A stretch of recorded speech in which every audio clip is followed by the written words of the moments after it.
Hi, everyone, and welcome to Meant to Pause. My name is Kelly Coulter, and I'm very happy to be here with my two dear colleagues, Sonia and Sonia. We are discussing menopause and politics today. Sonia Firstenau, if you don't already know her, is the leader of the BC Green Party. She is the MLA for the Cowichan Valley. She's been the MLA since 2017, after leading a 4-year battle in Shawnigan Lake to protect her community's drinking water. So welcome to Meant to Pause today. I'm delighted to be here. It's a dream come true kind of for me. And Sonia is currently helping with social impact organizations with strategy, planning, and development. So I'm really happy to have you here also, because I know that you've just got so much going on and in your wisdom and your brain. So much going on. So much going on. Yeah, I'm not underestimating, overstating that at all. Today, what I really want to talk about, because this is our political episode, we see kind of a little bit of a thing happening with menopause in that people are starting to talk about it.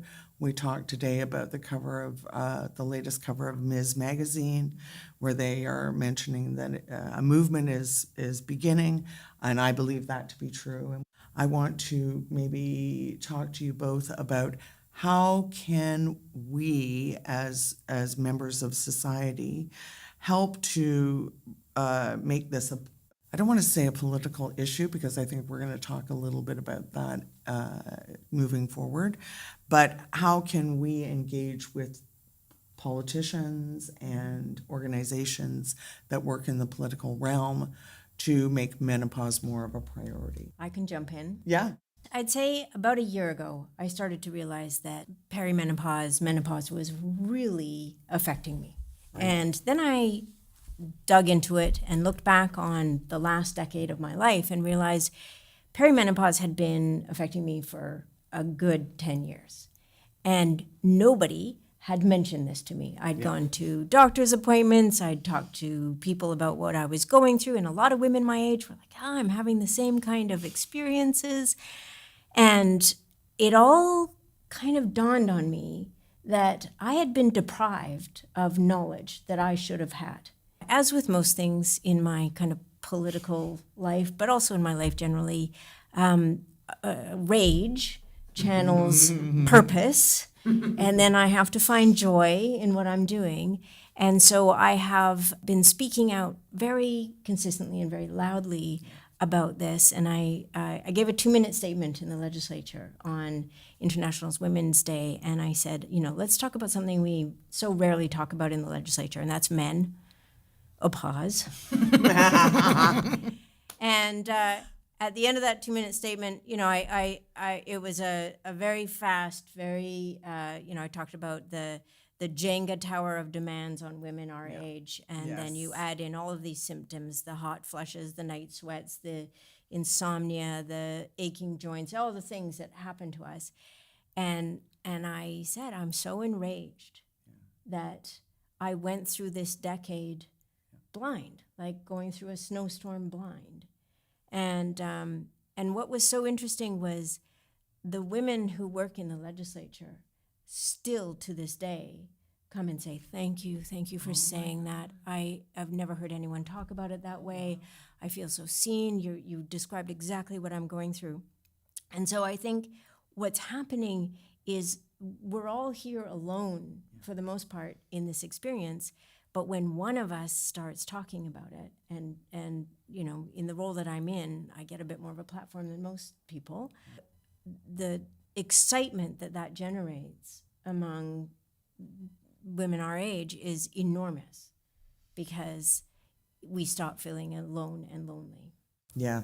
I also felt like I was in a snowstorm. And I don't even think I felt like I was in a snowstorm so much as when it ended, I went, oh my God, what was that? You know, like I'm like, And why didn't anybody tell me about it? that was a thing, you know? I really hope that by having these conversations, we can, you know, helping other women and preparing other women. Like, it's not just women our age, but it's the younger women that are coming up. In your world, Sonia, where do you see, like, strategically, how can we help the women who are currently in it, or that might be, you know, the next generation? Like, what can we do now? Yeah.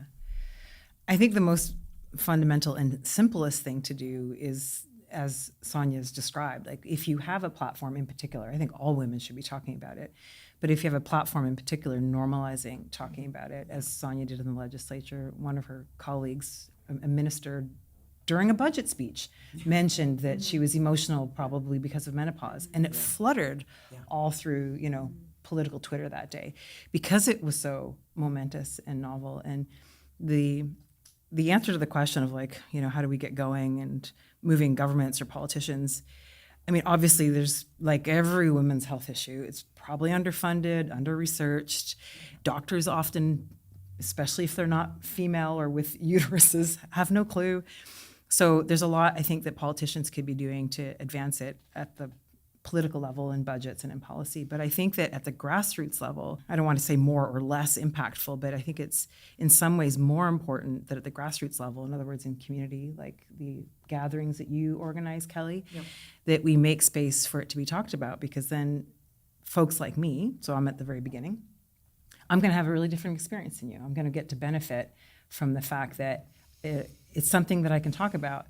And I think there's a huge role for employers to play, right? Because you have folks calling into work sick for all manner of things that arguably are less problematic than a really bad period day. But how often do women just go in and say, or call in and say, you know what, I can't today. Like, it's too painful. Yeah. So 2, 3, 7 days of the month, women are often hiding that reality.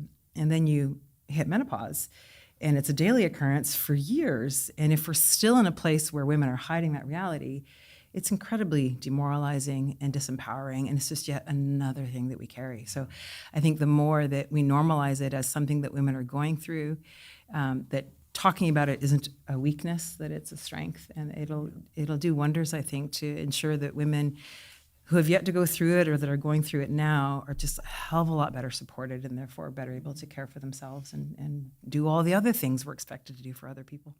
I know, working with government, something that's very effective as that has been effective for me as an activist is showing government the money. Like, when you show them the money, that's when things happen.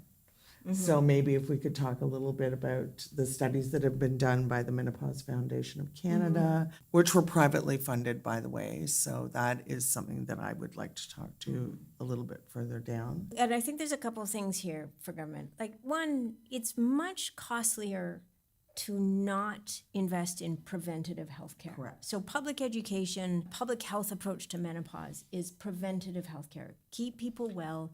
Right. It's way less costly to the system to approach it that way. But then the Menopause Foundation has done a couple studies about this, and one is the economic impact in Canada. Yep. So women over 40 are a quarter of the workforce in Canada. And there's 2 million women currently between 45 and 55. There'll be a third more by 2040. And in that age bracket between 45 and 59, they have determined that there's a 14% drop in employment for women that age. Now, there's also a drop for men, and it's 10%. So there's a drop due to all sorts of reasons, but the one for women is greater.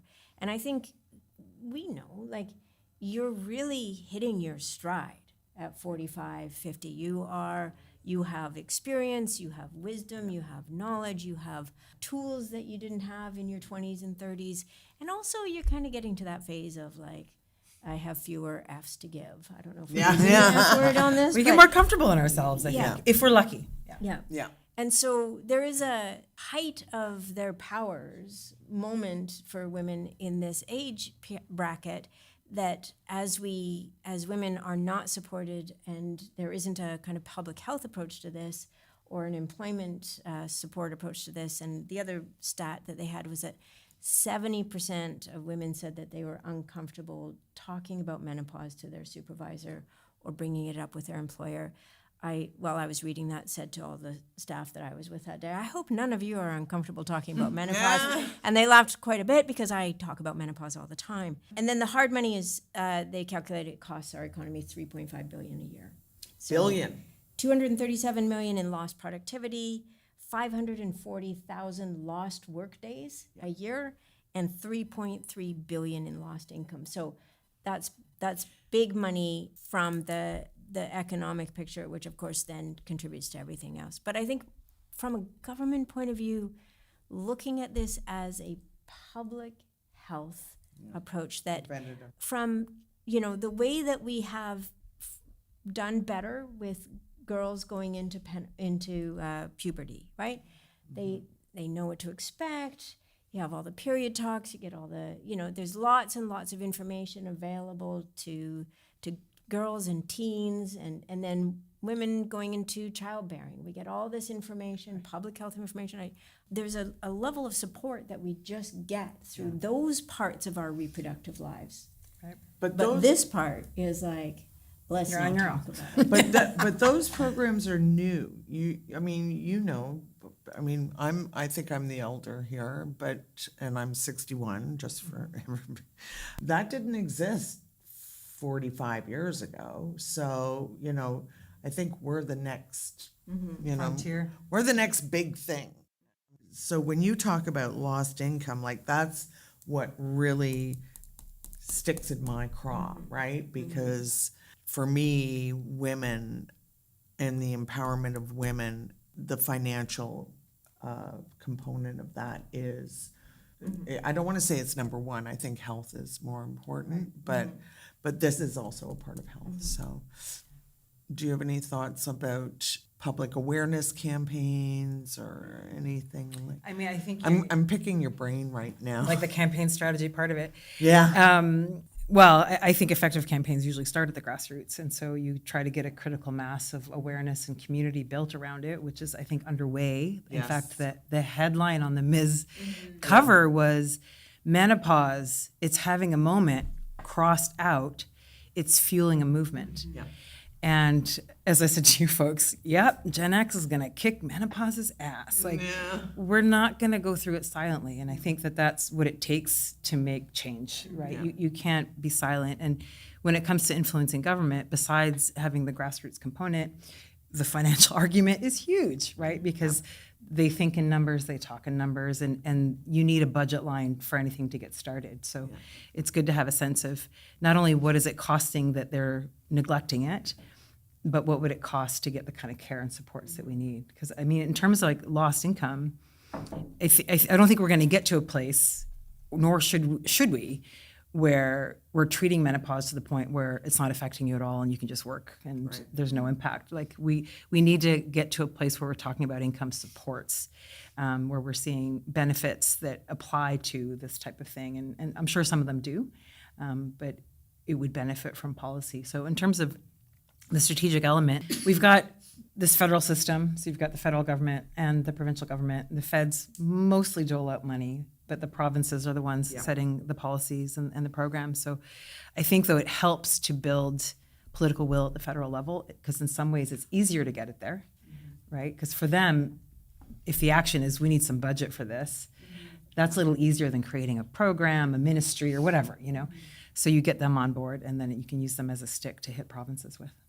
Well, and the campaign to end period poverty, that started as a federal program, as I understand it. Am I right? It is a federal campaign, It a is a national federal, campaign, yeah. but they have lobbied provinces Yeah. and the feds. We love Yeah. the province. So the federal government lobbied the provinces. No, Sorry, the campaign. The did. campaign lobbied the feds and the Right, provinces. so it was yeah. started as a grassroots campaign, and then they lobbied. And they chipped away at it That's for our- years. I mean, that's the other thing is I you have know. to It takes keep building the relationships with people of influence, bringing them on board. Which is why we need to elect more women Yeah, I mean, into government. did you see? Oh, heaven help us. Let's talk about America. Yeah. There was some headline the other day. It was, J.D. Vance had said something about should we continue to allow women the right to vote? And it was I think the headline was purposely inflammatory because when you read the article, it was kind of sarcastic. Yeah. But they're like, yes, let's analyze this in good faith. Let's not just throw it away. And so what they did is talked about how policy changed once women were given the vote. And so, surprise, outcomes for children and families and communities all improved once women could vote. And I think the same thing will happen potentially exponentially the more we get women in power. So once you put women in charge of social policy, outcomes are better for everyone. I have a really good example of what happens when women are in elected roles together. And so when we had the minority government, 2017 to 2020, there was a women's caucus made up of women from all three parties, the Liberals, the NDP, and us Greens. And I always joked when we had these meetings, like, it's so nice to be in a room with all of you because I spend my time in a caucus with two men. Yeah. We had a presentation, I think 2018, spring of 2018, from a woman who had survived breast cancer. And she told us that in BC, there was a policy that exists that when you go for a mammogram, you're not given your results around your breast density.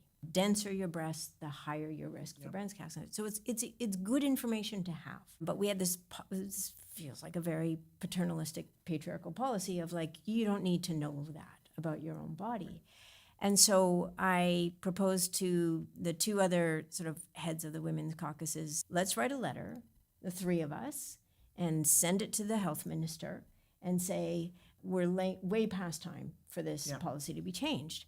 And within a couple months, that policy was changed. So now when you go for a mammogram, and I just had one recently, I did too. You get your breast density results. You get to know Knowledge. what your breast. So that's just such to me, a concrete example of what happens when you insert women into the political sphere. One, we work across party lines. Yes. Two, we focus on the issues, right? We focus on what needs to get done. What do we have the capacity to do? How do we get it done? Because we're always busy. We have so many things to do.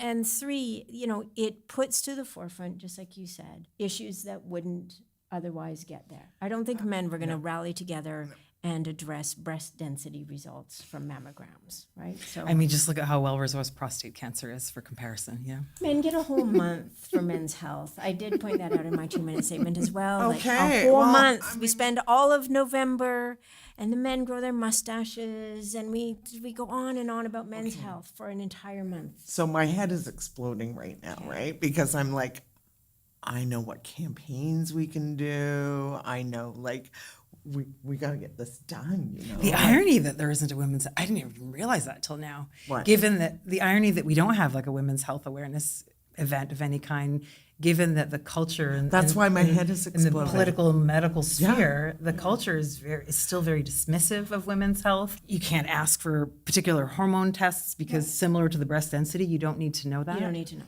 Yeah, it's still very paternalistic in terms of holding back information that You we both could know use. about my poem. Yes. I just have one stanza right now. Okay. So this is let's do my, it. my address to my withered uterus, in the style of Robbie Burns' address to the haggis. But there's one stanza I like particularly, and so I'm speaking to my uterus in this. Yeah. To doctors, you're a mystery. It's been that way through history. It's in her head, insisted he. Try not to pout. You bind us all together, sisterly, hemorrhaging out.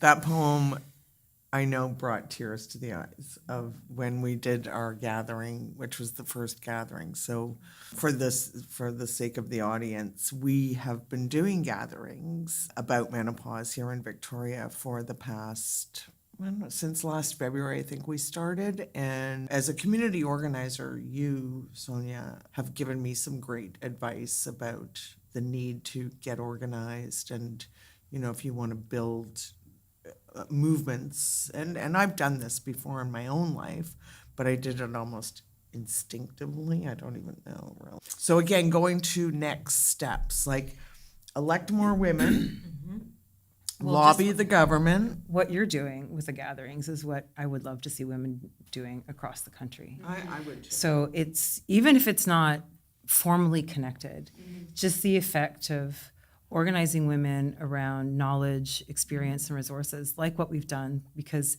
for now, until those changes are accomplished, the antidote to the lack of knowledge that you might experience at the doctor's office and all that is the type of thing that you've organized. And so again, for the listeners' benefits, what these events have featured, besides women getting together and talking about things, is experts, right? So, for example, we were given the right questions to ask when we do go to the doctor and want to learn things about different hormonal levels and how they impact us. And that alone, as you know, I think, Kelly, it's already impacted the experience of those women that all attended. Absolutely. They're having conversations with others. So that's, no matter your political goals, that to me is an end goal unto itself. And then once you have those communities built for the authentic reason of supporting each other, once people are connected, you have a movement, and you can mobilize that movement once you've figured out what your clear calls to action for the government or employers or insurance companies. Like, there could be a lot of targets for a campaign, not just government. I think we're going to end up talking more about this down the road. When you talk about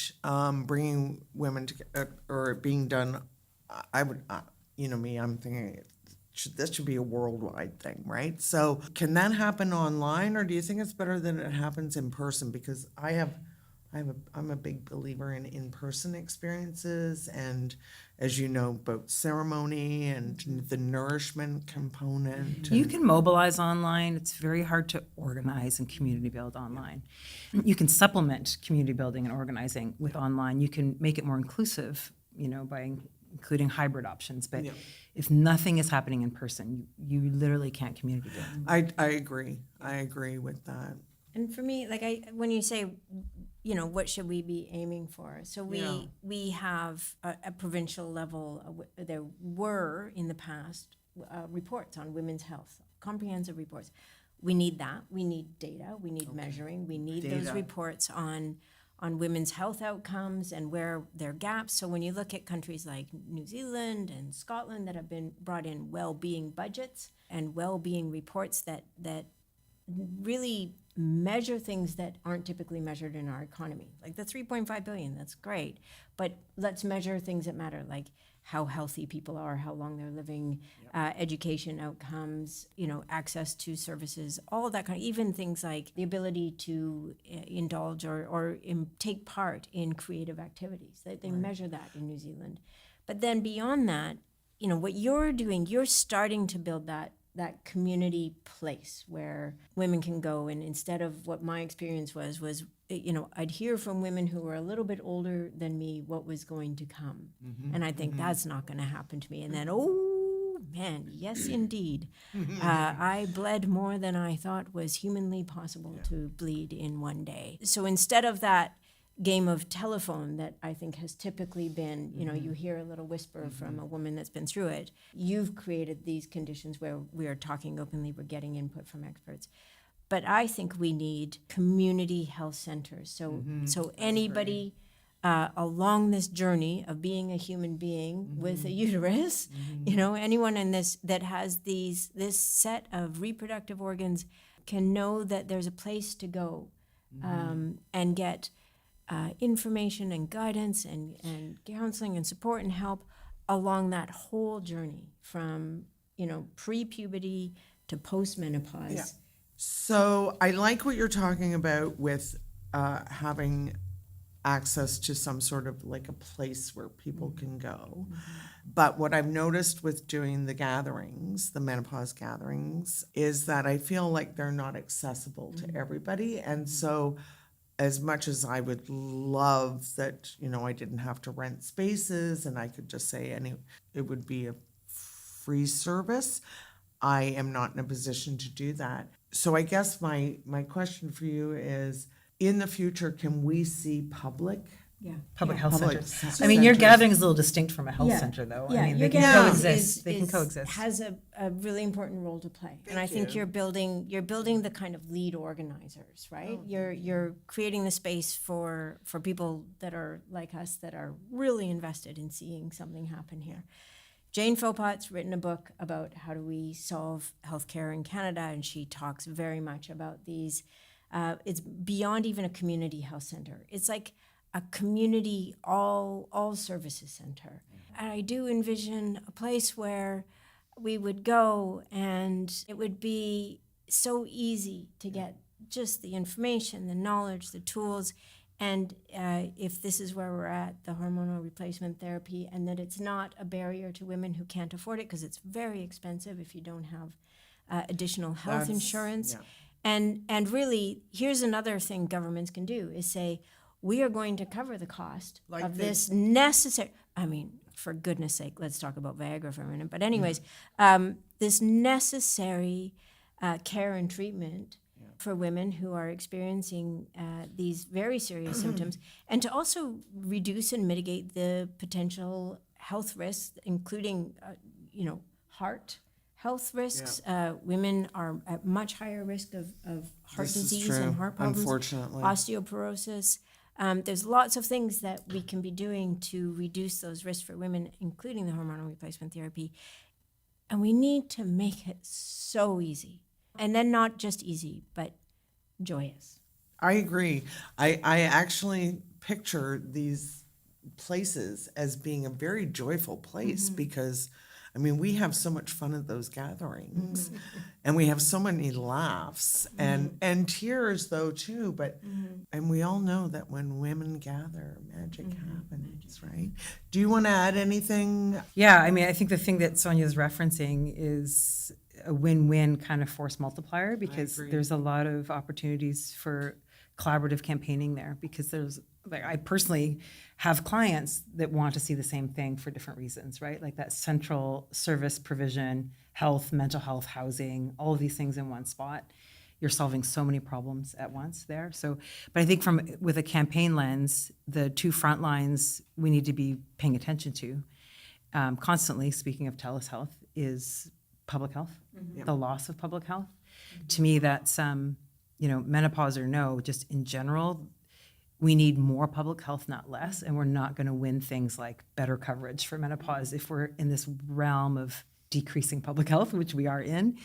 And the second front line is women's reproductive health, like our rights with reproductive health. And I know that we often sit up here in Canada looking at America thinking, that's not going to happen here.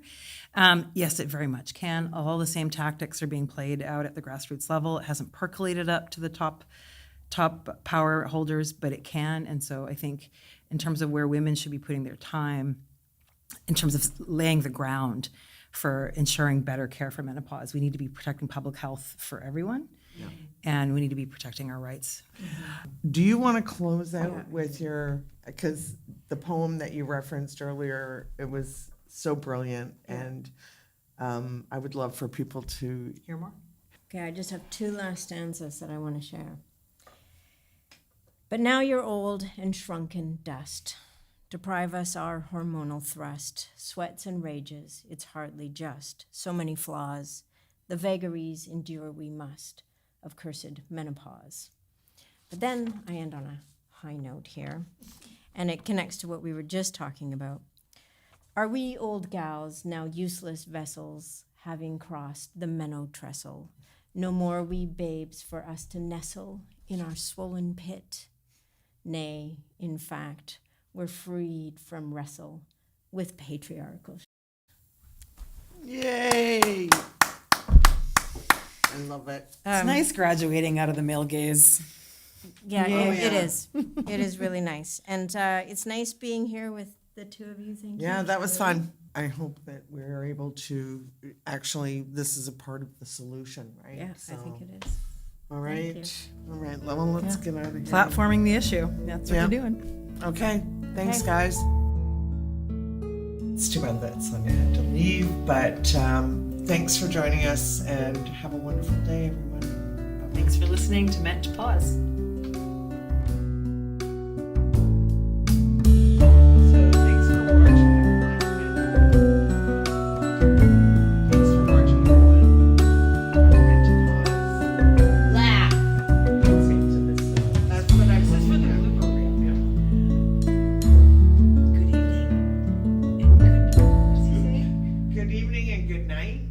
Does he say both?